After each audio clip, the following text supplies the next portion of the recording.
बच्चों, आज की कक्षा में आप सभी का स्वागत है। आज हम लोग पाठ 2 राम लक्ष्मण परशुराम संवाद को पढ़ेंगे। सर्वप्रथम महाकवि तुलसीदास के जीवन के बारे में कुछ मैं बताऊंगी, बच्चे ध्यान से सुनेंगे। भक्ति काल की राम भक्ति शाखा के प्रमुख कवि गोस्वामी तुलसीदास का जन्म उत्तर प्रदेश के बांदा जिले के राजापुर नामक गांव में हुआ था। कुछ विद्वान इनका जन्म स्थान एटा जिले के सोरो नामक स्थान को मानते हैं। मूल नक्षत्र में पैदा होने के कारण माता पिता ने इनको त्याग दिया। इन्हें बचपन में भिक्षाटन द्वारा जीवन यापन करना पड़ा।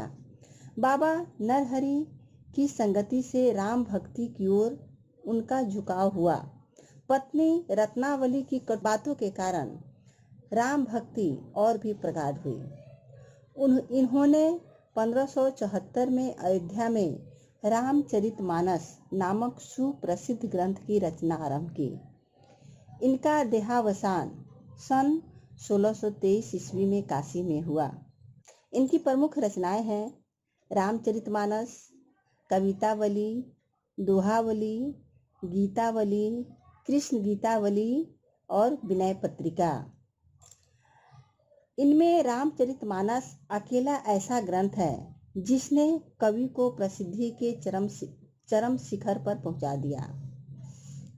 तुलसीदास के संपूर्ण काव्य में राम के प्रति समर्पित भावना की अभिव्यक्ति हुई है। तुलसीदास अवधी तथा ब्रज दोनों ही भाषाओं के सिद्धस्थ कवि हैं। उन्होंने चौपाई, दोहा, सोरठा, हरि गीतिका, कवित्त, पद आदि छंदों को रचना का आधार बनाया है। उनकी काव्य रचनाओं में एक ओर जहाँ शांत रस, श्रृंगार, वीर, हास्य, करुण, रौद्र एवं वात्सल्य रसों का परिपाक है, वहीं दूसरी ओर अनुप्रास, यमक, उपमा, रूपक, उत्प्रेक्षा और दृष्टांत जैसे अलंकारों का स्वाभाविक प्रयोग है।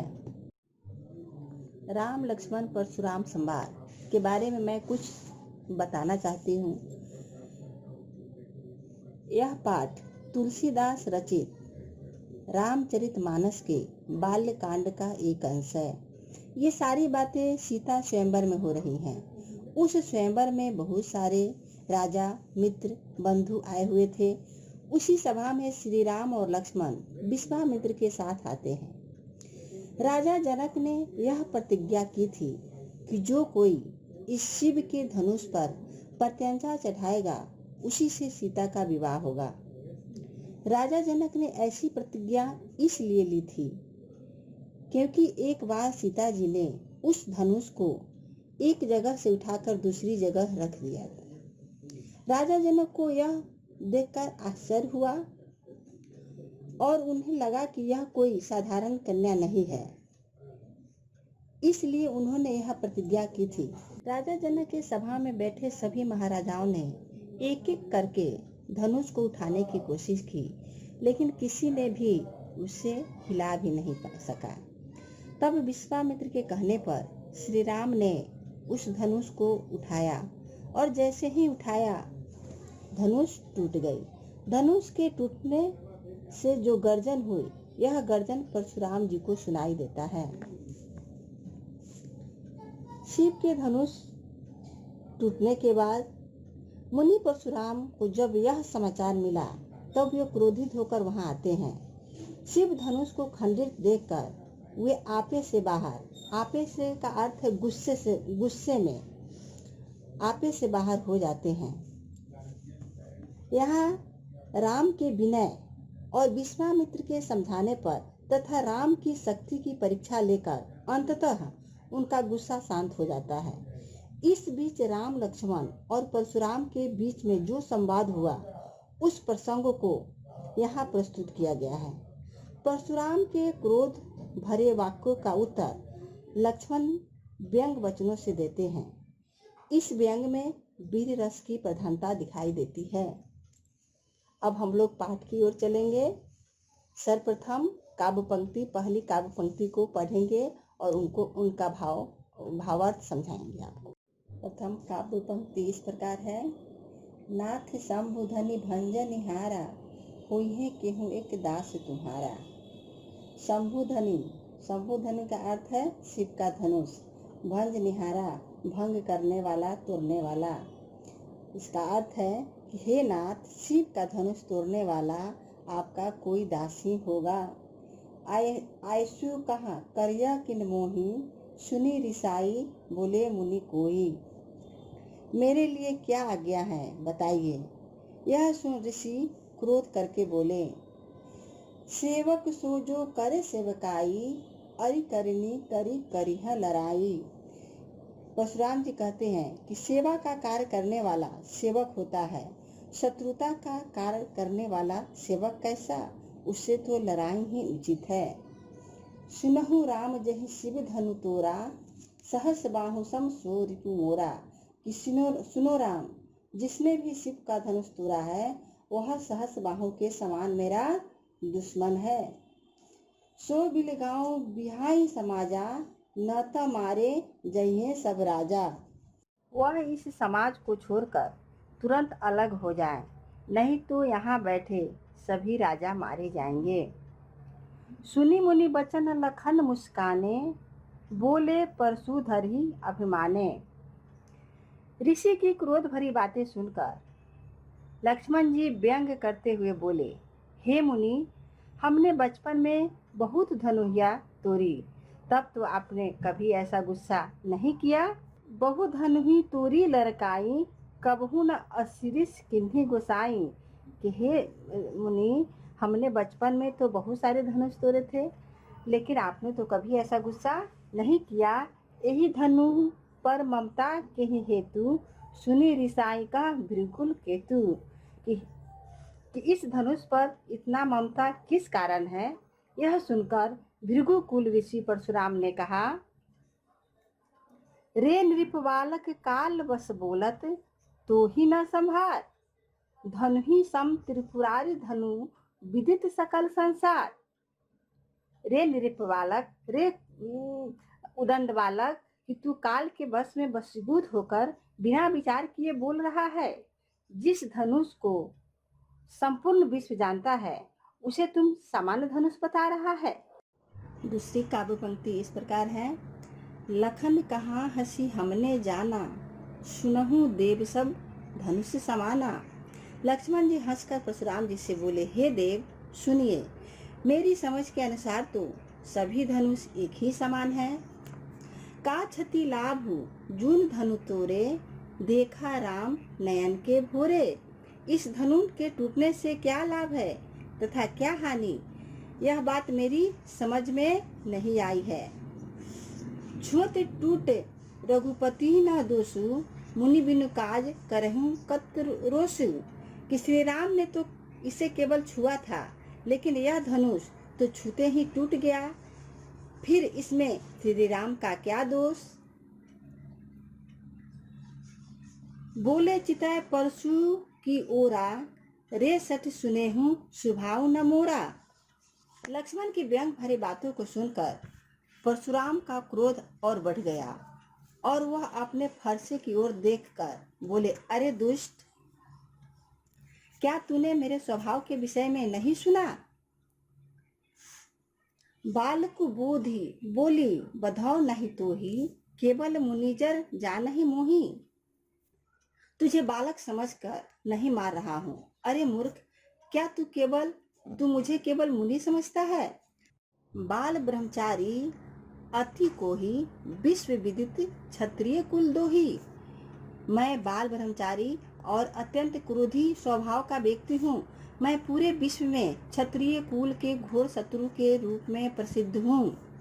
भुजबल भूमि भूप बिन्नु किन्हीं, विपुल बार मही देवही दिन्नी। मही देवही का अर्थ होता है ब्राह्मणों को।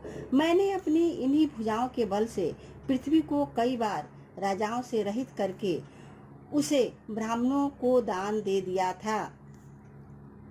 सहस बाहु भुज छेद निहारा, परशु बिलेकु महिप कुमारा। कि हे राजकुमार, मेरे इस फरसे को देख, जिससे मैंने सहस बाहु की भुजाओं को काट डाला था। मातु पितहु जन सोच बच करसी महिष किशोर गर्भन के अर्भक दलन परसु मोर अति घोर। अरे राजा के बालक, तू मुझसे भीड़ कर अपने माता पिता को चिंता में मत डाल, अपनी मौत न बुला। मेरा फरसा इतना भयंकर है कि इसकी आवाज से गर्भ में पल रहे बच्चों का भी नाश हो जाता है। बिहसी लखनु बोले मृदुबानी, अहो मुनुषी महाभटमानी। परशुराम के क्रोधित वचनों को सुनकर लक्ष्मण अत्यंत कोमल वाणी में हंसकर बोले, मुनिवर, आप तो अपने आप को बहुत बड़ा योद्धा समझते हैं। पुण्य पुण्य मोहि देखाबू कुठारू, चहत उरावन फूकी उराबू। कि बार बार आप मुझे बार बार फरसा दिखाते हैं। मुझे तो ऐसा लगता है कि आप फूक से पहाड़ को उड़ाना चाहते हैं, कि फूक मारकर पहाड़ को उड़ाना चाहते हैं। परंतु मुनिवर, हम भी कोई यहाँ कुम्हरबतिया को नहीं, ते तर जनी देखी मरी जाही। कि हे मुनिवर, हम भी कोई कुम्हारे के छोटे फल नहीं हैं जो तर्जनी अंगुली दिखाते ही मर जाएंगे, तर्जनी अंगुली दिखाकर मर जाएंगे। देखी कुठारी सरासर बाना, मैं कछु कहाँ सहित अभिमाना। मुनि, मैंने आपके हाथ में फरसा और धनुष बाण देखकर ही अभिमान पूर्वक आपसे कुछ कहा था। भृगुसुत समुझु जनेऊ बुलेकु, जो कछु कहूँ सहोरी सुख रोकी। कि आपको भृगु वंशी समझकर और आपके कंधे पर जनेऊ देखकर अपने क्रोध को सहन कर रहा हूँ। सूर महिसूर हरिजन अरुगाई, हमरे कुल इन पर न सुहाई। हमारे कुल की यह परंपरा है कि हम देवता, ब्राह्मण, भगवान के भक्त और गाय, इन सभी पर वीरता नहीं दिखाया करते। बधे पाप अपकीर्ति हारे, मार तहूँ पा परिह तुम्हारे। क्योंकि इन्हें मारने से पाप लगता है और इनसे हार जाने पर अपकीर्ति होती है। इसलिए यदि आप मुझे मार भी दे तो भी मैं आपके पैर ही पड़ूंगा। कोटि कुलिस सम बचनु तुम्हारा, व्यर्थ धरहूं धनु बाण कुठारा। हे महामुनि, आपका तो एक एक वचन ही करोड़ों वज्रों के समान कठोर है। आपने व्यर्थ में ही फरसा और धनुष धारण किया हुआ है। जो बिलो की अनुचित कहूँ क्षमहु महामुनि धीर, सुनी सरोस भृगु वंशमणि बोले गिरा गंभीर।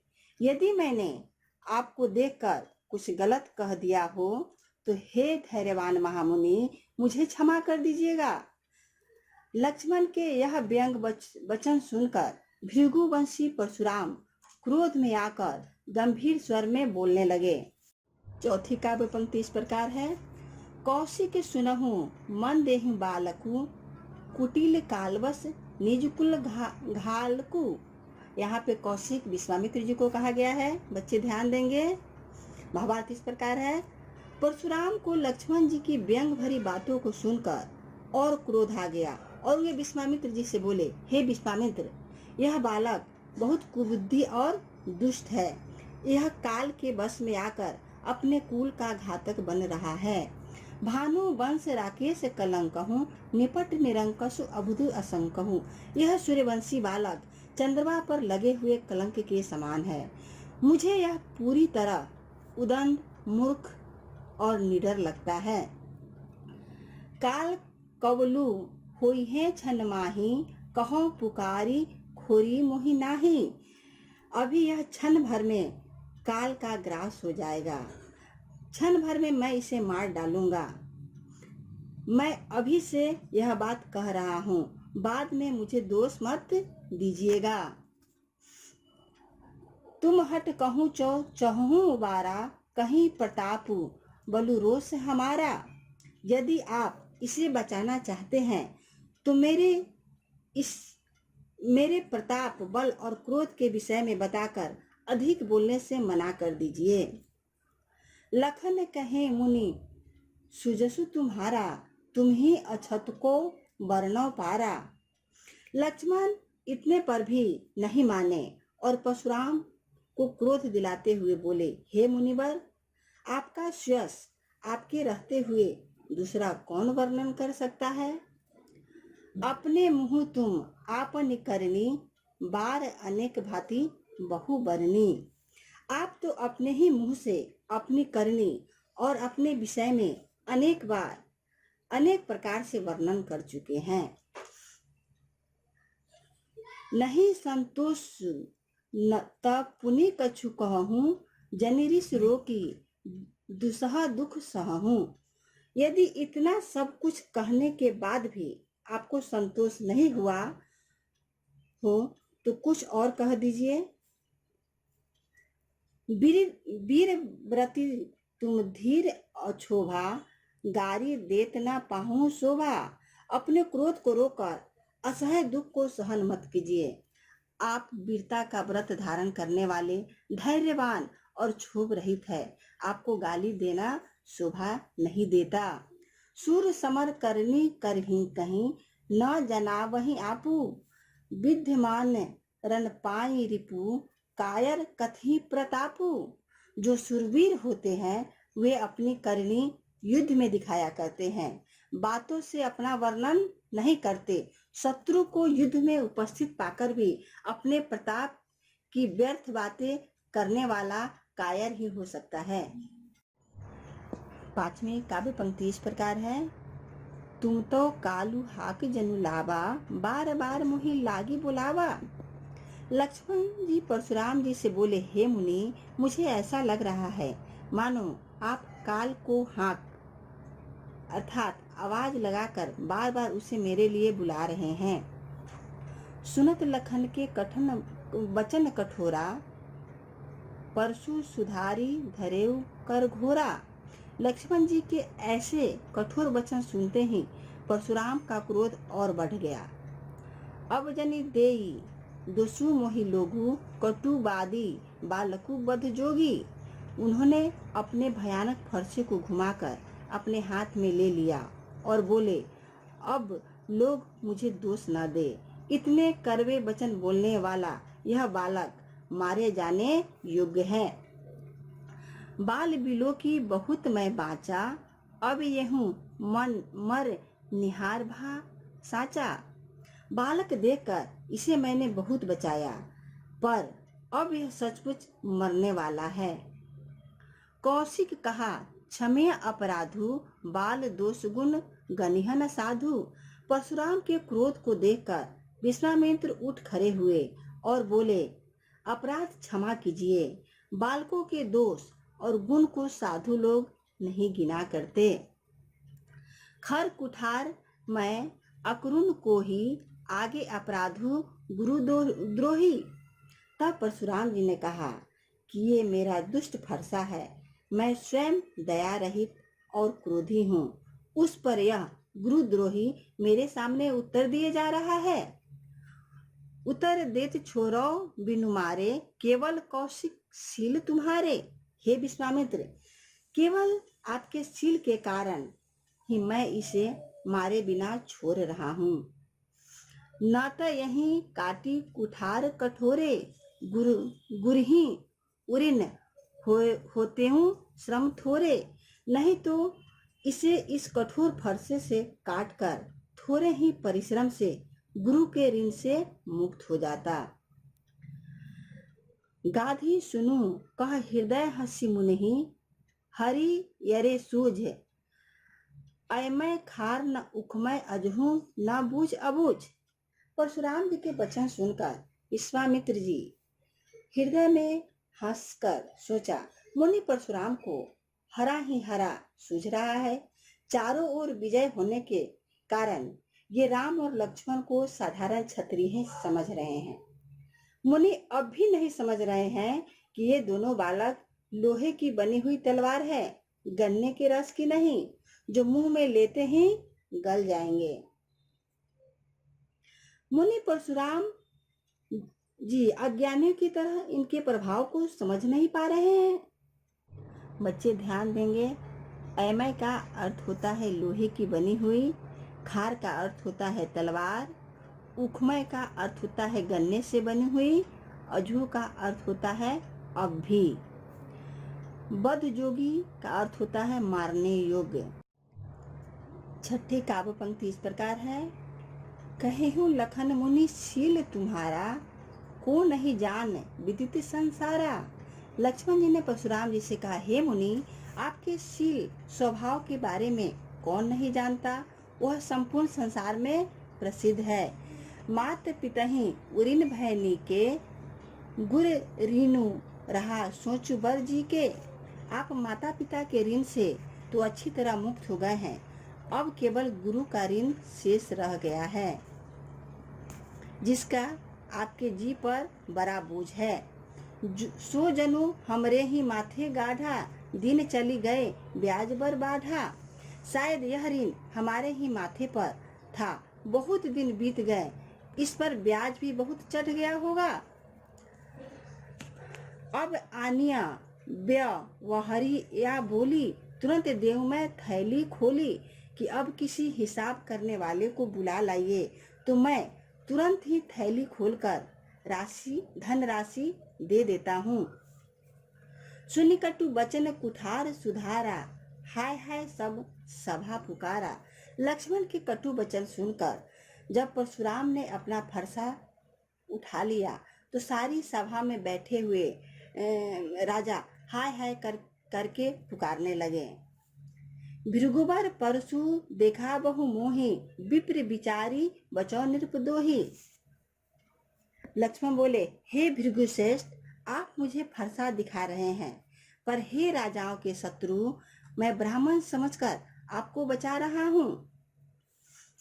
मिले न कबहू सुभट रन गाढ़े, द्विज देवता घर ही के बाढ़े।